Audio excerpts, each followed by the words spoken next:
오늘 말씀의 제목이 잘 살고 잘 죽는 교회입니다. 여러분, 건강한 삶을 살기 위해서는 우리가 웰빙의 삶을 살아야 된다라고 많이들 이야기하고 있습니다. 육체적으로, 정신적으로 조화로운 삶을 살아가는 것, 아름다운 삶을 추구하며 살아가는 것, 그것을 우리가 이제 웰빙이라고 하죠. 삶의 유형은 조금 다를 수 있지만 이 웰빙의 삶을 살기 위해서 건강한 음식을 먹고 유기농 야채를 먹고 나름대로 이렇게 건강을 유지하기 위해서 많은 노력들을 사람들이 하면서 살아갑니다. 그만큼 또 관심이 있는 것은 웰다잉이죠. 요즘에는 웰빙보다 더 관심이 있는 것이 웰다잉. 어떻게 죽을 것인가? 어떻게 건강한 죽음을 맞이할 것인가에 관심이 많습니다. 그래서 호스피스라든지 이런 것들이 많이 활성화되어 있고요. 이제는 그 죽음을 좀 준비하는 시대로 많이 돌아선 것 같습니다. 이렇게 건강한 교회는 건강하게 살아가고 아름답게 죽는 교회가 건강한 교회인 것이에요. 그런데 많은 교회들이 살아나기는 원합니다. 살고 싶어는 해요. 생존하고 싶어 하는데 죽고 싶지는 않은 거예요. 죽으려고 하진 않습니다. 그러니까 우리 복림교회는요, 건강하게 양육하고 아름답게 순교하는 교회가 되기를 주님의 이름으로 축복합니다. 그렇다면 우리가 잘 살고 잘 죽는 교회가 되기 위해서 어떤 교회 모습을 가져야 되는지 말씀을 통해 한번 나눠보려고 합니다. 제 나름대로도 여러분, 건강한 교회에 어떤 기준이 있어요. 어떤 기준이 있냐면요, 말씀과 기도가 끊이지 않는 교회, 양육과 전도가 끊이지 않는 교회, 그리고 또 성도의 교제가 있는 교회가 건강한 교회라고 생각해요. 초대교회의 원형을 회복하는 것이죠. 그것이야말로 이 시대에 필요한 교회의 모습이라고 생각합니다. 오늘 본문의 말씀은 예수님께서 승천하시기 이전에 제자들에게 주시는 메시지인 것이에요. 이 메시지를 통하여서 어떻게 잘 죽는 교회가 될 것인지, 어떻게 잘 살리는 교회가 될 것인지 여러분들과 오늘 말씀을 나눠보도록 하겠습니다. 첫 번째는요, 교회는 영적으로 살아야 합니다. 말씀 보도록 하겠습니다.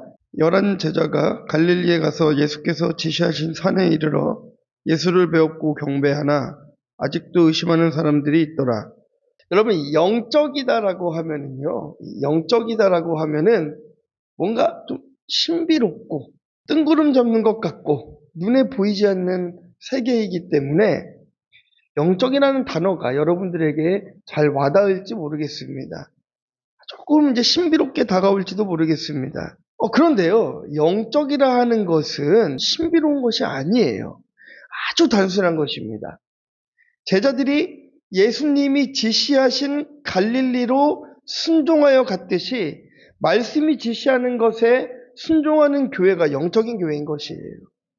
막 어떤 보이지 않는 세계의 환상으로 이런 것이 영적인 것이 아니라 주의 말씀에 순종하는 것이 영적인 것입니다. 그러니까 말씀이 지시하는 대로, 말씀이 말씀하시는 대로 따라가는 것이 영적인 교회라는 것이에요. 11 제자들은 지금 예수님이 계시는 갈릴리 산에 이르렀어요. 여러분, 갈릴리는요, 대부분의 제자들을 예수님이 부르신 장소이고요. 마지막 제자들에게 부탁하신 장소도 이 갈릴리입니다. 근데 여러분들, 유대인들 개념 안에 이 갈릴리 나사렛에서는 선지자가 날 수 없다라는 그런 개념들을 가지고 있었어요. 그런데 여러분, 영적으로 볼 때에 어떻습니까? 갈릴리는요, 이 복음의 증인이 모인 장소이고요. 그 복음의 씨앗이 뿌려지는 그런 아름다운 장소가 바로 갈릴리인 것입니다.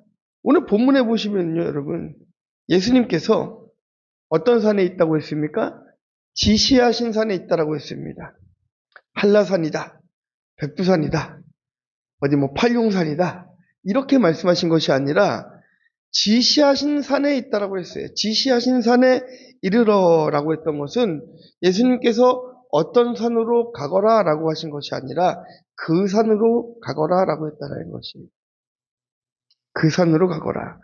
그런데 어떤 산인지 명시되어 있지도 않은데 유대인들은 그 산이 어떤 산인지 알았습니다. 유대인들에게 산의 개념은 딱 두 개예요. 신의 산 그리고 시온산. 이 두 가지를 의미하는 것입니다.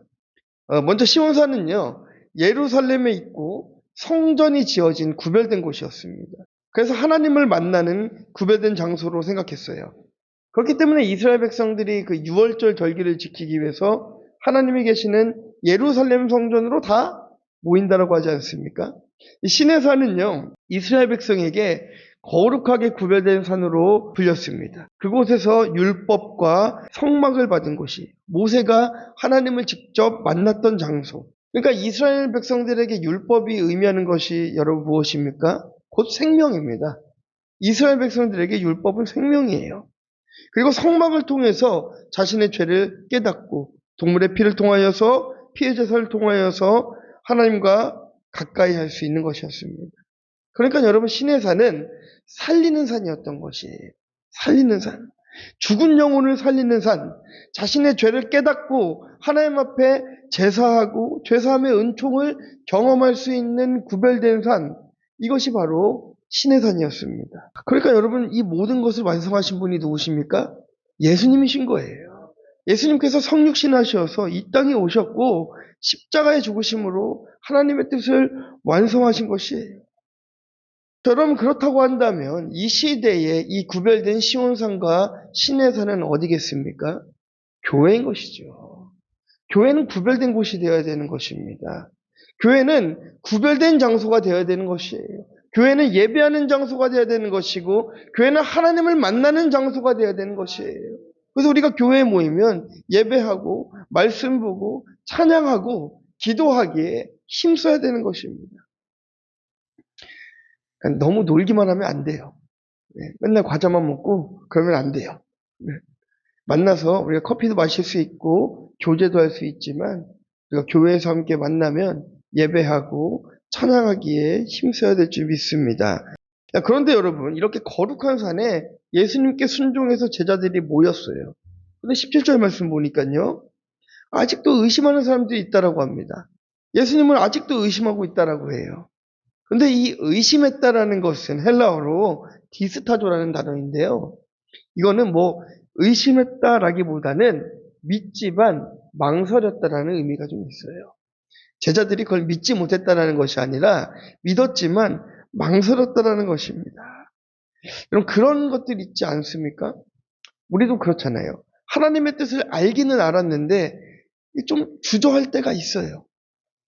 좀 부담스러울 때가 있습니다. 주저할 때가 있습니다. 제자들이 딱 그랬다라는 것이에요. 부활하신 예수님을 만났는데 조금은 망설여졌던 것이에요. 그렇지만 우리들은 제자들과 같은 그런 망설이는 믿음을 가지면 안 됩니다. 제자는 믿음의 삶을 살아야 되는 것이에요. 자신이 믿음이 없다면 다른 사람에게 확실한 믿음을 전해줄 수가 없습니다. 그러니까 여러분 영적인 삶, 영적인 교회, 영적인 가정을 이루기 위해서 필요한 것이 믿음이고 순종인데 이것이 안 되는 것이 우리의 인생이라는 것이죠. 이게 안 되는 것입니다. 남의 말 듣기 싫은 거예요. 남의 말은 죽어도 듣기 싫습니다. 내가 원하는 것 하지 못하게 하면 화가 나는 거예요. 그러니까 눈에 보이는 부모님, 목사님 말씀에도 순종하기가 그렇게 어려운데 보이지 않는 하나님 말씀에 순종하기가 쉽겠냐고요. 참 어려운 것이에요.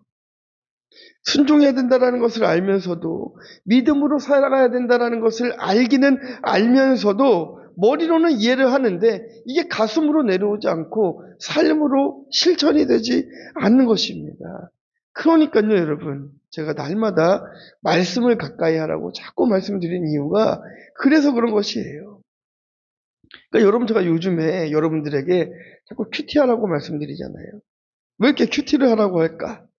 여러분들의 영이 살아나야 되니까요. 여러분의 영을 깨우기 위해서 필요한 것이 말씀이고 큐티를 통하여서 말씀을 보고 내 삶을 돌아보고 그것들을 적용해 가면서 여러분들이 살아간다고 한다면 여러분 반드시 영적인 사람으로 변화되어 있을 것입니다. 그러니까 저는 지금 큐티인으로 큐티를 하고 있어요. 그럼 여러분들은 뭘로 큐티 하셔야겠습니까? 네, 대답을 안 하시네요. 그렇죠? 왜 큐티인으로 함께 큐티했으면 좋겠어요. 저도 함께 여러분들 말씀을 매일 저도 큐티인으로 큐티를 하고 있는 중이에요. 여러분들도 함께 큐티 구매하셔서 같이 이렇게 묵상을 나누고 한 주간 나눴던 말씀들을 만나서 같이 나누는 그런 시간들이 있으면 참 좋을 것 같습니다. 자, 여러분 본문으로 돌아가서요. 제자들이 산을 향해 갔다라고 얘기합니다. 산으로 갔다라고 하는데 이 갔다라는 것은 뭔가 목적어예요. 무엇을 향하여? 산을 향하여 갔다라는 거예요. 산을 향하여 갔다라는 것은 주님이 지정하신 구별된 장소로 갔다라는 것이에요. 그 장소를 꼭 집어서 그곳으로 갔다라는 것입니다. 그러니까 여러분 우리가 영적으로 살아나기 위해서는 구별된 장소로 꼭 찍어서 가야 되는데 그것이 교회인 것이에요. 교회로 오는 것이에요. 그 구별된 장소로 와야 여러분들이 사는 것입니다. 그러니까 여러분들은 오늘 잘 선택하신 거예요. 오늘 교회에 계신 것이 얼마나 큰 축복인지 모릅니다. 예수님께서 말씀하시고 지시하신 그곳으로 여러분들은 순종해서 오신 거예요. 여러분 한국 교회 안에는 굉장히 아름다운 전통이 있었습니다. 본래 한국교회 예배 순서에는 권징이라는 순서가 있었습니다. 예배 순서 안에 권징의 순서가 있었어요. 근데 어느 때인가부터 교회 안에 권징이 사라지기 시작했습니다. 성도가 잘못된 길로 가도 방치하는 것은 영적인 교회가 아닌 것이에요. 죄 가운데 있는 성도들에게 죄를 가르치지 않는 것이 영적인 교회가 아닌 것입니다. 교회는 반드시 죄 가운데 있는 영혼들에게 이것이 죄임을 깨닫게 해줘야 되는 것이고 내가 늘 하나님 앞에 죄인임을 깨닫게 하여서 회개하고 돌이킬 수 있도록 하는 것이 교회의 역할인 것이에요. 그게 구별된 교회가 해야 되는 것들인 것입니다. 지시하신 산은 구별된 곳, 거룩한 곳이었다는 것이에요. 그 거룩한 곳에 가기 위해서는 우리가 깨끗해져야 되는 거예요. 그래서 한국교회 안에는 이 권징이라는 아름다운 예배 순서가 있었습니다. 그런데 지금 여러분 권징하면은 여기 남아 계실 분들이 얼마나 있겠어요? 어려운 시대인 거예요. 영적으로 무뎌진 시대가 된 것입니다. 그래도 우리 북림교회 성도님들은 이제 내성이 조금씩 생기실 것 같아요. 제가 자꾸 죄인이라고 말씀드리고 제가 자꾸 고난당하라고 말씀드리고 이제는 내성이 좀 생기실 것 같습니다. 네, 사랑하는 성도 여러분, 우리가 구별되어야 됩니다. 구별된 곳으로 가야 됩니다. 구별된 곳으로 주님께서 우리를 부르십니다. 그때 믿음으로 순종해서 교회로 찾아올 수 있는 여러분들 되시길 주님의 이름으로 축원합니다. 자, 두 번째는요. 내가 죽어야 할 수 있습니다. 잘 죽는 교회가 되기 위해서는 교회도 죽고 여러분도 죽어야 됩니다. 자, 18절부터 19절 말씀 함께 읽어보도록 하겠습니다.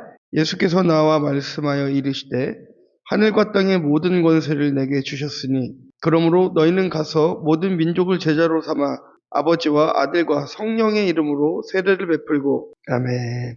여러분 그 부흥하는 교회들 특징들을 나름대로 이제 분석해보고 책도 많이 보고 있습니다. 그런 교회들의 이제 특징들이 무엇이냐면요, 소그룹 모임들이 잘 돼요. 소그룹 모임이 잘 되고요, 성도들을 중심으로 활발하게 교제가 일어나는 교회들이 요즘에 좀 부흥하는 교회들의 특징이었습니다. 단순히 소그룹 모임 안에서 자기의 살아온 삶을 나누는 것 이상의 말씀을 나누고 그냥 끝나는 것이 아니라 모여서 같이 전도도 나가고 식사도 나누면서 서로를 위로하고 좀 힘이 되어주는 그런 소그룹 모임들, 이런 모임들이 있는 교회가 부흥하더라고요. 제가 그 김양재 목사님 심무하시는 우리들 교회에서 양육을 받고 실제로 그곳에 이제 목장 모임에 가서 이제 참여한 적이 있었어요. 갔더니 목장에 모인 성도들이 서로 자신의 부족함을 고백하고 자신이 죄인임을 고백하더라고요.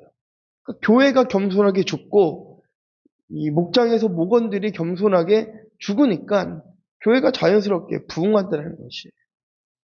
여러분 내가 잘한다, 내가 잘났다 하면요 가정도 깨어집니다. 가정의 싸움은 다 거기서 시작되잖아요. 내가 잘났다고 하면 싸우는 거예요. 웃으시는 분들 회개하시기 바랍니다. 교회도 마찬가지예요. 나만 잘하면 돼 이러면 괜찮아요. 근데 나만 잘해 이러면 문제가 되는 거예요. 잘 죽어야 되는 거예요. 잘 죽지 않으면 가정도 교회도 관계도 다 깨어질 수밖에 없는 것입니다. 18절 말씀 보세요. 예수께서 나와 말씀하여 이르시되 하늘과 땅의 모든 권세를 누구한테 줬다고요? 내게 주셨으니 하늘은 하나님이 계신 그곳, 땅은 온 세상을 이야기하는 것이에요. 그 권세를 누가 가지고 있다고요? 예수님이 가지고 계시다는 거예요. 이거를 나눠주실 수 있는 분이 누구예요? 예수님인 것입니다. 예수님만이 그 권세를 우리들에게 나눠줄 수가 있어요. 그런데 여전히 내 자아가 크고 내 생각이 크고 내 계획이 커서 예수님으로부터 받아야 되는 그 권세를 우리가 받지는 못하는 거예요. 다 주셨는데 누리지는 못하는 거예요. 이미 여러분들 안에 성령 하나님이 다 계십니다. 그래서 무슨 일이든 일어날 수 있어요. 병든 자에게 손을 얹고 기도한 즉 나음을 입을 수도 있는 것이고요. 우리의 기도가 응답될 수도 있는 것입니다. 그런데 문제는 무엇이에요? 권세를 가진 그분 앞에 우리가 죽어야 되는데 여전히 내 자아가 커 있는 거예요. 여전히 내가 잘났다라고 이야기하는 거예요. 나만 옳다라고 계속해서 이야기하고 있는 것입니다. 이 복음 전파를 잘못 이해해서 여러분 전쟁을 통해서 세상을 정복하려고 하는 집단이 어디입니까? 이슬람이잖아요. 그 집단이 이슬람인 것이에요. 하나님께서는 전쟁을 통해서 세상을 통치하시는 것이 아니라 복음으로 세상을 통치하시기를 원하는 것입니다. 그 하나님이 주신 권세를 가지고 우리가 해야 되는 것은 땅끝까지 이르러 복음을 전하는 삶을 살아가는 것이에요. 그렇기 때문에 하늘로 올라가신 주님은 사자들을 파송하고 그들에게 복음을 전파할 권세를 부어 주신 것입니다. 잘 죽는 교회. 잘 죽는 교회가 여러분 어떤 교회입니까? 내 권위와 내 능력을 뽐내는 교회가 아닙니다. 하늘의 권세를 사용하는 교회가 잘 죽는 교회인 것이죠. 내 자아를 죽이고 오직 하나님께서 주신 권세를 사용하는 교회, 그런 교회가 진짜 교회인 것이에요. 그래서 교회가 뭐 사회 활동을 활발하게 하는 것보다 더 중요한 것이 있습니다. 여러분 주위를 한번 둘러보세요. 돈으로, 이벤트로 교회를 부흥시키려고 하는 시도들이 얼마나 많은지 아십니까? 사람 모이겠죠. 여러분 많은 사람들이 모일 수 있어요. 그렇게 막 돈으로 불러 모으고 이벤트에서 불러 모아서 사람들 많아질 수 있습니다. 하나님 정말 기뻐하실까요? 물론 저는 여러분 이 자리가 가득 차서 많은 사람들이 함께 예배하기를 원합니다. 그러나 세상의 방법을 하고 싶지 않아요. 하나님의 방법대로 하고 싶습니다. 그래서 여러분들의 삶이 변화되기를 위해서 기도하는 거예요. 교회가 잘 살고 교회가 잘 죽으면 돼요. 그러면 부흥할 수 있는 것입니다. 이것이 바로 하나님께서 제자들에게 알려주신 권세를 사용하는 방법인 것이에요. 권세를 사용하는 방법. 그것은 바로 내가 죽는 것입니다. 여러분들이 죽으면 여러분들 안에 있는 성령께서 살아서 역사하실 줄 믿습니다. 자, 그러니까요, 여러분, 진짜 영을 살리는 것이 목적이 돼야 되는 것이에요. 그러니 우리는 하늘의 권세를 사용할 수 있어야 됩니다. 성경은 육신의 건강이 몸이 튼튼하고 병에 걸리지 않는 것만을 말하고 있지는 않아요. 오히려 건강한 육신을 우리가 어떻게 사용해야 되는지를 그렇게 말씀하고 있는 것이에요. 어떻게 잘 사는 교회, 어떻게 잘 죽는 교회가 되어야 이 땅 가운데 하늘의 권세를 사용할 수 있는지에 대한 관심이 하나님에게 있단 말이에요. 그러니까 여러분들이 무슨 일을 하는지에 관심이 없으세요, 하나님께서 사실. 여러분께서 뭐, 청소를 하는 일을 하시든지, 아니면은 뭐, 어디 뭐, 판매를 하시든지, 직장에 다니시든지, 대기업에 계시든지, 어디에 있든지, 하나님의 관심은 거기에 있는 것이 아니라, 여러분들 삶 가운데에, 그 삶의 현장 가운데에, 하늘의 권세를 누리며 살아가는가, 이것에 관심이 있으신 거예요. 직업에 기천이 없는 게 아니고요. 하나님의 관심은 애초에 직업에 없습니다. 직업이 아니라 어떤 삶을 살아가는가에 관심이 있으신 거예요. 그러니까 여러분 자녀들 뭐 대기업 가게에서 이런 기도하지 마세요. 네. 어디에 가든지 하나님을 자랑할 수 있는 자리에 있게 해달라고 기도하면 그 사람이 기업에 가게 되어 있는 거예요. 순서가 바뀌면 안 돼요. 내가 좋은 곳에 가게 해주세요가 먼저가 아니라 내가 먼저 하나님 앞에 신실한 사람이 되겠습니다라는 고백이 앞서야 된다는 거예요. 보내지 말라는 게 아니고요. 많이 보내세요. 좋은 직장 가고 국회의원도 되고 대통령도 되고 다 하게 하세요. 그런데 중요한 것은 왜 돼야 되고 왜 가야 되는지, 그곳에서 어떻게 하늘의 권세를 사용할 것인지, 어떻게 죽는 인생을 살아갈 것인지, 어떻게 사는 인생을 살아가야 될 것인지, 이것에 관심을 가져야 된다는 것입니다. 본문은 이렇게 이야기하고 있습니다. 그러므로 너희는 가서 모든 민족을 제자로 삼으라고 하고 있어요. 그러므로 너희는 가서라고 하는데, 너희는 가서라고 하는 이 말씀을 여러분 원어로 보면은요, 복수 형태로 되어 있어요. 혼자 가라는 얘기가 아니죠. 함께 하라는 것입니다. 하나님과 함께하고 성령과 함께하고 성도와 함께하고 가정과 함께하고 교회와 함께 가서 모든 민족을 제자로 삼으라는 것입니다. 이런 교회가 아름다운 교회인 것이에요. 사역자들의 노력도 필요하지만 여러분들의 자발적인 참여가 필요한 것입니다. 교회는 잘 살아야 됩니다. 하나님 앞에 늘 살아있고 거룩해야 됩니다. 그리고 교회는 잘 죽어야 됩니다. 예수 그리스도 앞에 무릎 꿇고 내가 할 수 있는 것이 없다고 죽어야 예수님께서 일하시는 것입니다. 자, 마지막 세 번째입니다. 교회는 잘 살고 잘 죽을 때 하나님께서 응답하십니다. 자, 20절 말씀 함께 보도록 하겠습니다. 내가 너희에게 분부한 모든 것을 가르쳐 지키게 하라. 볼지어다 내가 세상 끝날까지 너희와 항상 함께 있으리라 하시니라. 자, 여러분, 예수님께서는 성도의 기도가 응답받는 비결을 먼저 그의 나라와 의를 구하는 것이라고 말씀하셨어요. 매 시대마다 이 복음을 퍼뜨리는 방법이 조금 다릅니다. 우리나라가 가장 뜨거웠을 때가 여러분 언제일까요? 제 개인적으로는 70년대에서 90년대 초가 아닐까라는 생각을 좀 많이 해봤어요. 정말 뜨겁게 기도하고 막 말씀 사경이 하면 막 3박 4일 막 교회에서 집도 가지도 않고 기도하다가 자다가 말씀 보다가 자다가 교회에서 밥 먹고 막 이랬던 시대 아니겠습니까? 그러니까 여러분 성령의 역사들이 막 일어났어요. 막 일어났어요. 병든 자들이 치유받고 물질의 축복이 넘쳐나고 말로 다 할 수 없는 그 성령의 역사들이 막 일어났습니다. 그래서 저는 여러분 우리가 미래를 바라보는 것도 중요해요.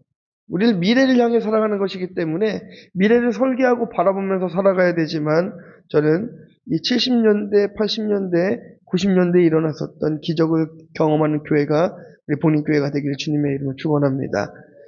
시대가 바뀌었어도 기도는 그때처럼 해야 돼요. 여러분 믿으십니까?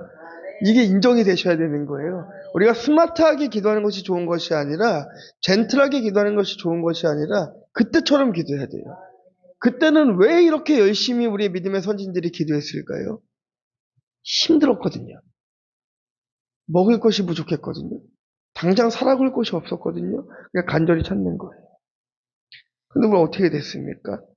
그것이 하나님께서 다 채워주니까 이제는 모르는 척하는 거예요. 완전 이스라엘 백성들 같지 않습니까? 이 사사시대 아닙니까? 이러다가 자기 소견에 옳은 대로 하다가 망하는 거예요.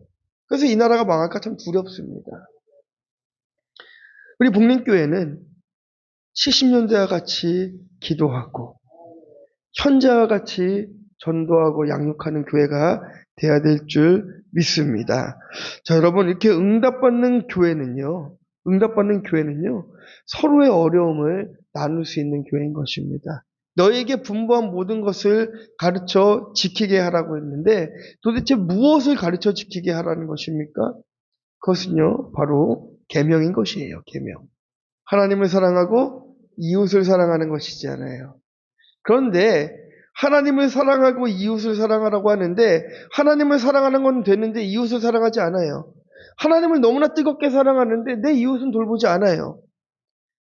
그때 이웃이라고 이야기할 때예요. 여러분 우리가 밖에 있는 이웃을 자꾸 생각하시는데요.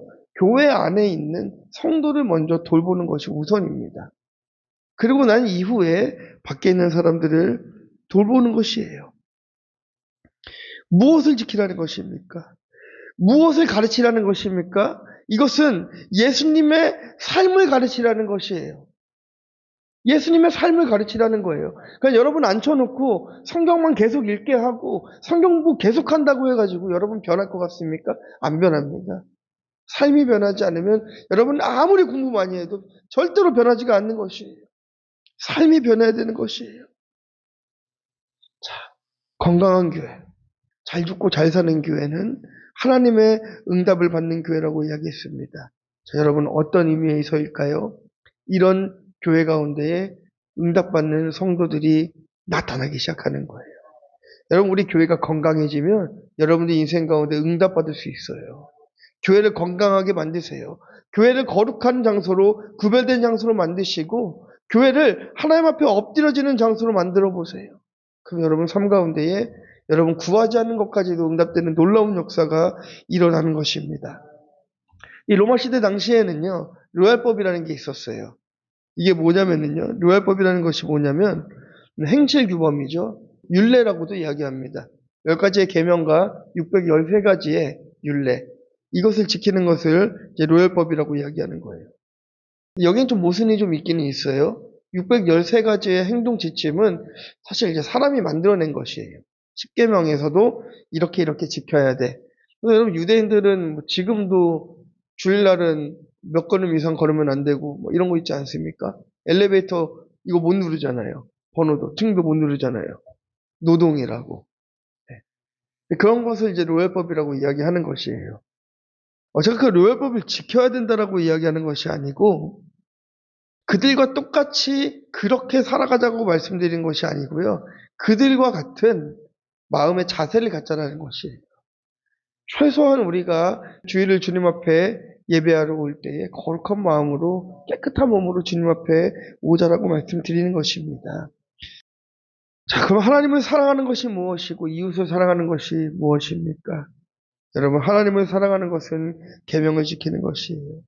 이웃을 사랑하는 것은 예수님의 본을 보이며 세상 속에서 살아가야 되는 것입니다. 그때 응답되는 것입니다. 제가 여러분 청년 시절에 교회에서 단기 선교를 갔는데 재정적인 여유가 별로 없었습니다. 제가 속한 공동체에서는 이렇게 헌금함을 하나를 이렇게 만들어요. 그리고 자기가 넣을 수 있는 만큼 넣으라거든요. 그럽니다. 조금 여유가 있는 친구들은 뭐 100만 원이 뭐 회비라고 한다 하면은 나는 150만 원 넣을 수 있다 하면 150만 원 넣고 나는 정말 좀 어려워서 10만 원밖에 못 넣는다. 그러면 10만 원만 넣고 이렇게 모으는 거예요. 헌금함 큰 거 하나 갖다 놓고 이렇게 모았습니다. 자, 그러고 티켓을 사야 되는 날 이 헌금함을 탁 열면은요, 정말 거짓말같이 금액이 다 채워져 있어요. 여러분, 없던 게 생기는 게 기적이 아니에요. 잘 산다는 것은요, 잘 죽는다라는 것은요, 영적이라는 것은요, 신비로운 것이 아니라 여러분 삶으로 실천해 나가는 것이. 가둬놓지 마세요. 하나님의 역사를 우리의 막 생각과 영적이라고 그래가지고 막 눈에 보이지 않는 막 그런 세계로 너무 가둬놓지 마시고 여러분들이 할 수 있는 것들을 행해보세요. 그럼 되는 것입니다. 눈에 보이는 쓰레기 먼저 주시면 되는 거예요. 참 여러분 그렇습니다.